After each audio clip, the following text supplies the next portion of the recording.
Hello बच्चों, let's read this question. This question says that how many of the given animals represent discontinuous distribution of closely related species?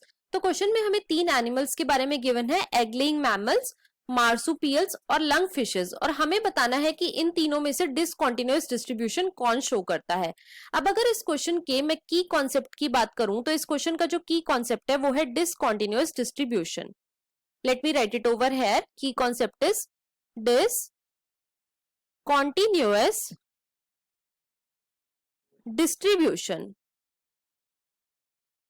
अब देखो बच्चों, नाम से ही पता लग रहा है कि डिसकंटिन्यूअस डिस्ट्रीब्यूशन कैसा है, वो डिसकंटिन्यूअस है, मतलब कि वो सेम नहीं है।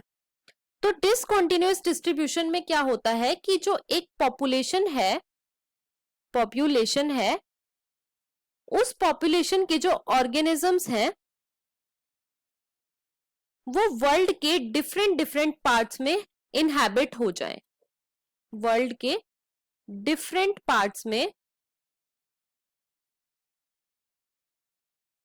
इनहैबिट हो जाए, मतलब कि उनका जो डिस्ट्रीब्यूशन है वो डिसकंटिन्यूअस हो जाए, या फिर जो एनिमल्स हैं उनका जो डिस्ट्रीब्यूशन है वो कैसा हो जाए, वो रेस्ट्रिक्टेड हो जाए, मतलब कि एक ही एरिया में हो जाए। तो इसे हम बोलते हैं डिसकंटिन्यूअस डिस्ट्रीब्यूशन। अब हम सबसे पहले बात करेंगे about egg laying mammals. Egg laying mammals, ऐसे मैमल्स जो कि एग ले करते हैं, एंड मार्सुपियल्स जिन्हें हम पाउच्ड मैमल्स भी बोलते हैं, पाउच्ड मैमल्स। अब बच्चों, आज के टाइम पे जो हम कॉन्टिनेंट्स देखते हैं वो एक टाइम पे ऐसे नहीं हुआ करते थे, वो एक कॉमन लैंड मास का हिस्सा थे जिसे हम बोलते हैं पैंजिया।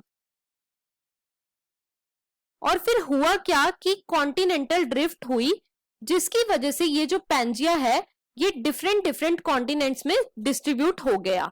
और जो ऑस्ट्रेलिया इस कॉन्टिनेंटल ड्रिफ्ट की वजह से पूरे तरीके से आइसोलेट हो गया, जिसकी वजह से जो एग लेइंग मैमल्स हैं और मार्सुपियल है ये हमें सिर्फ ऑस्ट्रेलिया में देखने को मिलते हैं, मतलब कि इनका डिस्ट्रीब्यूशन जो है वो कॉन्टिन्यूअस नहीं है, वो डिसकंटिन्यूअस है। इसीलिए एग लेइंग मैमल्स और मार्सुपियल जो है वो हमें डिसकंटिन्यूअस डिस्ट्रीब्यूशन शो करते हैं। नेक्स्ट हम बात करेंगे अबाउट लंग फिशेस। अब ये जो लंग फिशेस है इसके तीन जेनरा हैं। कौन कौन से? पहला है प्रोटोप्टेरस,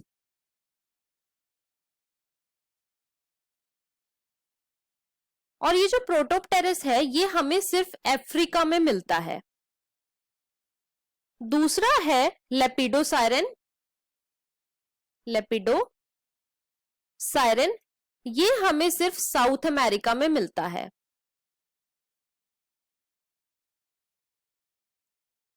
और तीसरा है नियोसेरेटस,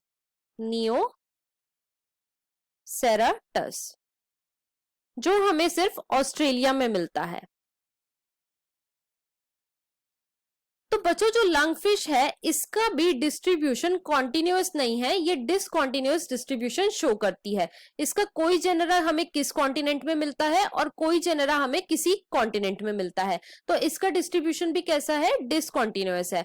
अब हम अपने क्वेश्चन को चेक करते हैं। तो क्वेश्चन में तीनों ही एग लेइंग मैमल्स, मार्सुपियल और लंग फिश जो है ये तीनों ही हमें डिसकंटिन्यूअस डिस्ट्रीब्यूशन शो करते हैं। तो यहाँ पे हमारा जो ऑप्शन नंबर 3 है वो बिल्कुल करेक्ट हो जाता है। So the final answer of this question is option number 3. I hope you understood it well. Best of luck.